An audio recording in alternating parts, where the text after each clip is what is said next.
Neil Armstrong, एक ऐसा नाम जो इतिहास में अमर हो गया। आर्मस्ट्रांग चांद पर कदम रखने वाले पहले इंसान बने। That's one small step for man, one giant leap for mankind. उनकी ये उपलब्धि केवल उनकी अपनी नहीं थी, उनकी विरासत पीढ़ियों को प्रेरित करती रहती है। नील आर्मस्ट्रांग को बचपन से ही उड़ानों में दिलचस्पी थी। 1930 में ओहायो में जन्मे आर्मस्ट्रांग हवाई जहाजों से बेहद आकर्षित थे।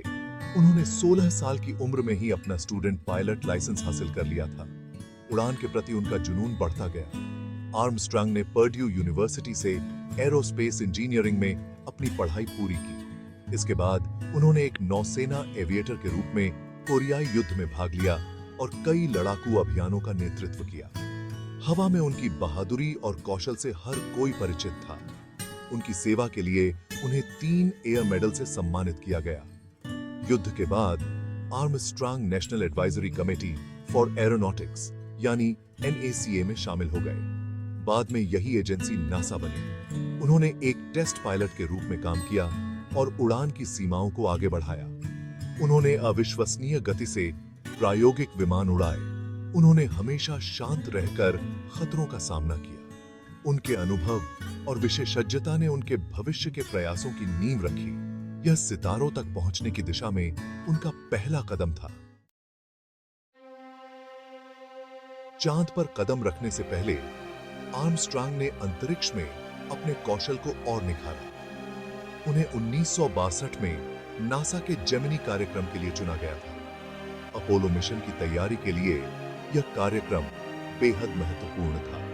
इस कार्यक्रम का उद्देश्य अंतरिक्ष में मिलने और जुड़ने की तकनीकों का विकास करना था। आर्मस्ट्रांग ने 1966 में जेमिनी 8 के कमांड पायलट के रूप में काम किया। उन्होंने कक्षा में 2 अंतरिक्ष यान की पहली सफल डॉकिंग की। हालांकि मिशन के दौरान एक बड़ी तकनीकी खराबी आ गई, लेकिन आर्मस्ट्रांग ने अपनी सूझबूझ और पायलटिंग कौशल से इस आपदा को टाल दिया। उन्होंने अंतरिक्ष यान को सुरक्षित पृथ्वी पर वापस लाया। इस अनुभव ने दबाव में उनकी असाधारण क्षमताओं को उजागर किया। प्रोजेक्ट जेमिनी ने बहुमूल्य सबक प्रदान किए। इसने साबित कर दिया कि इंसान अंतरिक्ष में काम कर सकते हैं और उसे नियंत्रित कर सकते हैं। यह चांद पर उतरने के अंतिम लक्ष्य की ओर एक और कदम था। अपोलो 11 मिशन के लिए कठोर तैयारी की आवश्यकता थी। आर्मस्ट्रांग ने बज एल्ड्रिन और माइकल कोलिंस के साथ कठोर प्रशिक्षण लिया। उन्होंने सिमुलेटर में अनगिनत घंटे बिताए। उन्होंने मिशन के हर पहलू का अभ्यास किया। अंतरिक्ष यात्रियों ने खुद को लूनर मॉड्यूल से परिचित कराया। उन्होंने चांद की सतह के एक मॉडल पर उतरने का अभ्यास किया। उन्होंने भूवैज्ञानिक अध्ययन भी किए। उन्होंने चांद की जमीन और उसकी संरचना के बारे में जानकारी हासिल की। शारीरिक फिटनेस भी उतनी ही महत्वपूर्ण थी। लॉन्च और लैंडिंग के दौरान लगने वाले गुरुत्वाकर्षण बल का सामना करने के लिए अंतरिक्ष यात्रियों को पूरी तरह से फिट होना जरूरी था। यह प्रशिक्षण अथक था, जिसने अंतरिक्ष यात्रियों की सीमाओं को परखा। फिर भी वे अपने मिशन की महत्ता को समझते थे और इसी कारण उन्होंने हार नहीं मानी। वे सफल होने के लिए दृढ़ थे। अपोलो 11 का भाग्य और एक राष्ट्र की उम्मीदें उनके कंधों पर टिकी थीं। Section 5 one giant leap for mankind the Apollo 11 mission.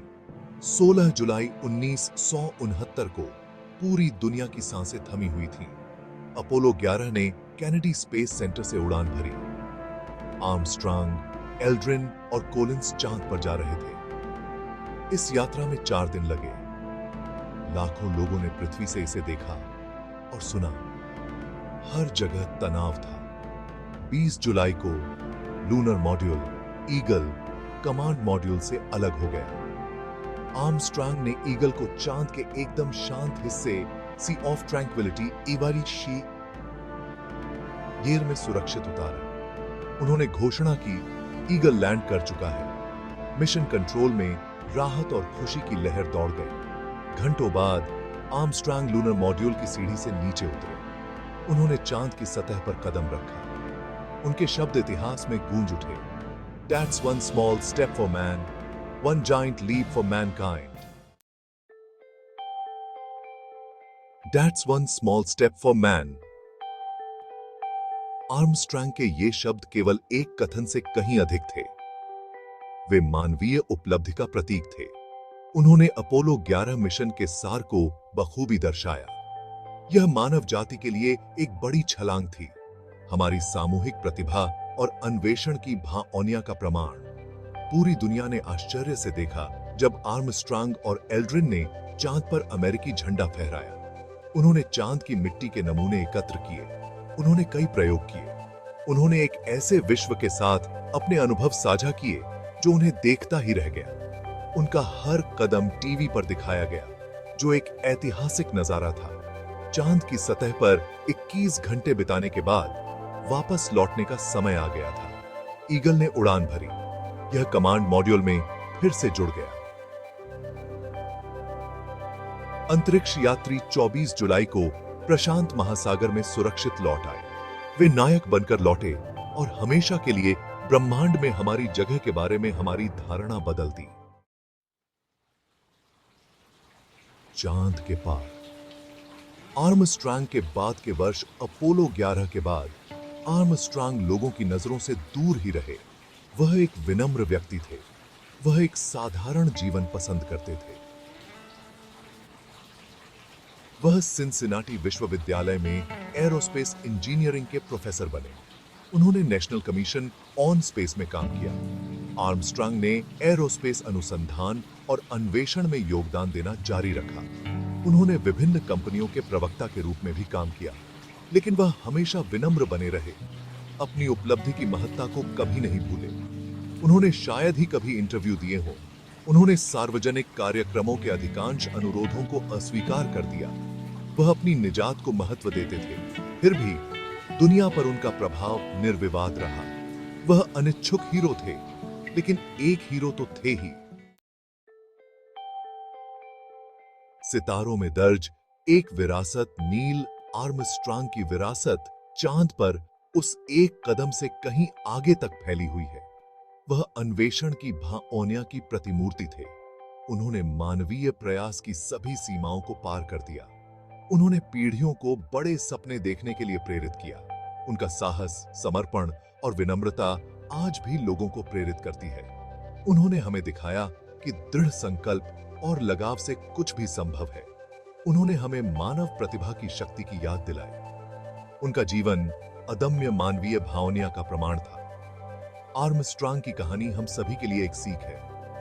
यह हमें बताती है कि जब हम एक साथ मिलकर काम करते हैं तो हम महान चीजें हासिल कर सकते हैं। यह हमें अज्ञात का पता लगाने के लिए प्रोत्साहित करती है। यह हमें सितारों तक पहुंचने के लिए प्रेरित करती है। अन्वेषण की अदम्य भाओनिया, चांद पर नील आर्मस्ट्रांग की यात्रा हमेशा याद रखी जाएगी। यह साहस, दृढ़ संकल्प और ज्ञान की निरंतर खोज की कहानी है। यह कहानी हमें उस असीम क्षमता की याद दिलाती है जो मानवता के भीतर निवास करती है। आर्मस्ट्रांग की विरासत हमें प्रेरित करती रहती है। यह हमें उन चीजों की सीमाओं को आगे बढ़ाने के लिए चुनौती देती है जिन्हें हम संभव मानते हैं। यह हमें याद दिलाती है कि अन्वेषण की भाओनिया अभी भी जीवित है।